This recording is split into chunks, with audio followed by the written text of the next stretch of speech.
ഇന്ന് നമ്മൾ സംസാരിക്കുന്നത് ഹൗസ് കീപ്പിംഗ് സർജൻറ്റ്.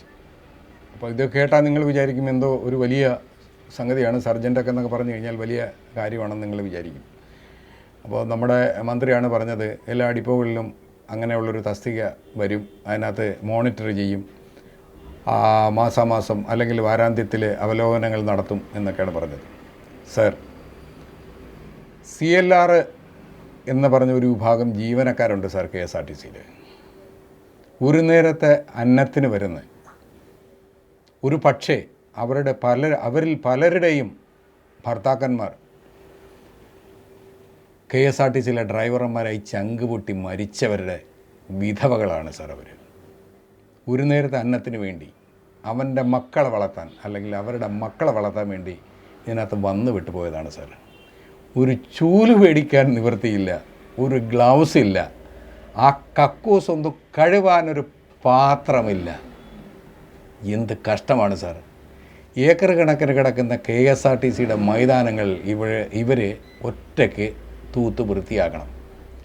വാഹനം കഴുകാൻ വെള്ളമില്ല, പൈപ്പില്ല. ഉണ്ടെങ്കിൽ അഥവാ ഇതേതെങ്കിലും വെള്ളം ഉണ്ടെങ്കിൽ പൈപ്പ് ഇവർ കാശ് കൊടുത്ത് മേടിച്ചു കൊണ്ടുവരണം. എന്ത് കഷ്ടമാണ് സാർ കാണിക്കുന്നത്. ഈ മാലിന്യങ്ങൾ, KSRTCയുടെ മാലിന്യങ്ങൾ എവിടെയാണ് സാർ മറവ് ചെയ്യുന്നത്? ദ്രവിക്കുന്ന മാലിന്യങ്ങളും ദ്രവിക്കാത്ത മാലിന്യങ്ങളും മറവ് ചെയ്യണമെന്നൊക്കെ പറഞ്ഞ് സർക്കാർ ഓർഡർ ഉണ്ടായിരുന്നല്ലോ സാർ.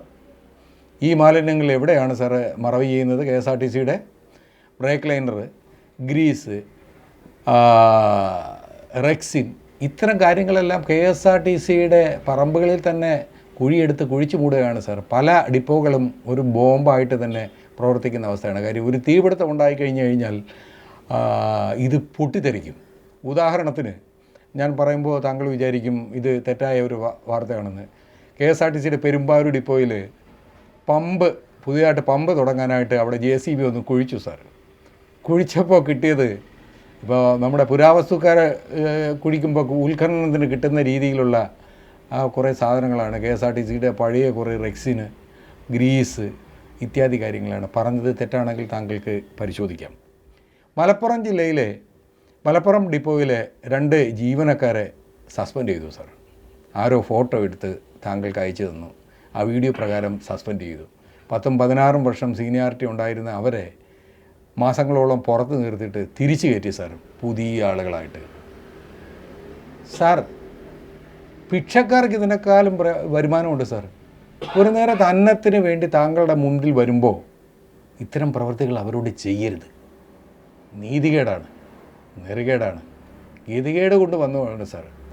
60 വയസ്സായ ഒരു സ്ത്രീ ചടയമംഗലം ഡിപ്പോയിൽ CLRകാരിയായിരുന്നു, രാജമ്മ ചേച്ചി.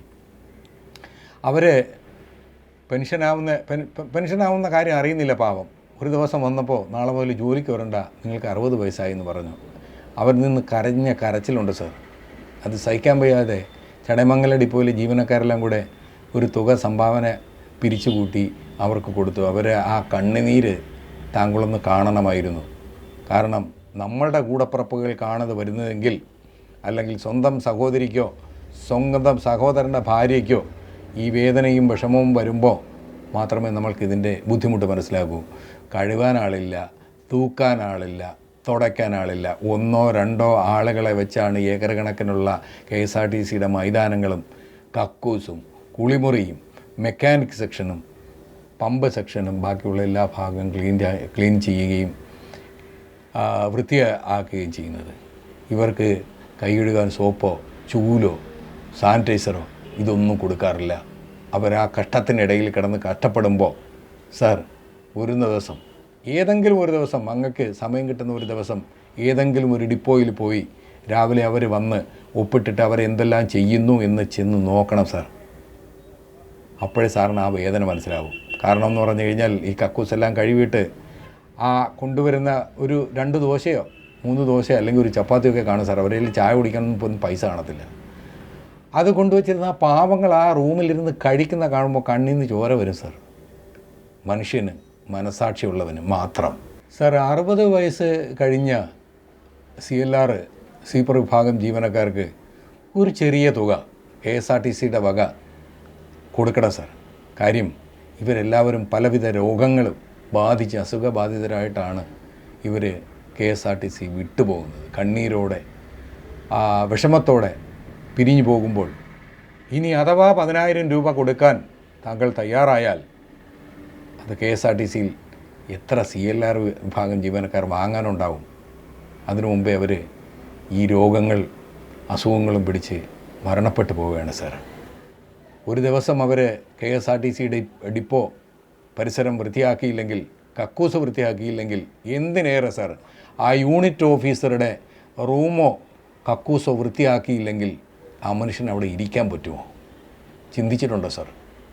അപ്പോൾ അവർക്ക് ഒരു നേരത്തെ ആഹാരത്തിനുള്ള വക അവർ പെൻഷനായി ഇറങ്ങിപ്പോകുമ്പോൾ 60ാമത്തെ വയസ്സിൽ അവരറിയുന്നില്ല സാർ എന്നാണ് ഞാൻ ഇറങ്ങിപ്പോകുന്നതെന്ന് പോലും അവർക്കറിയില്ല.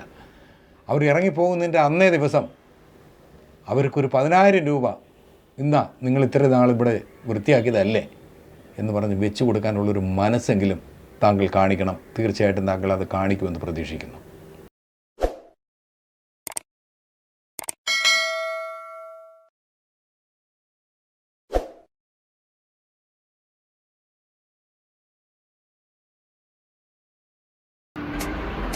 Thank you.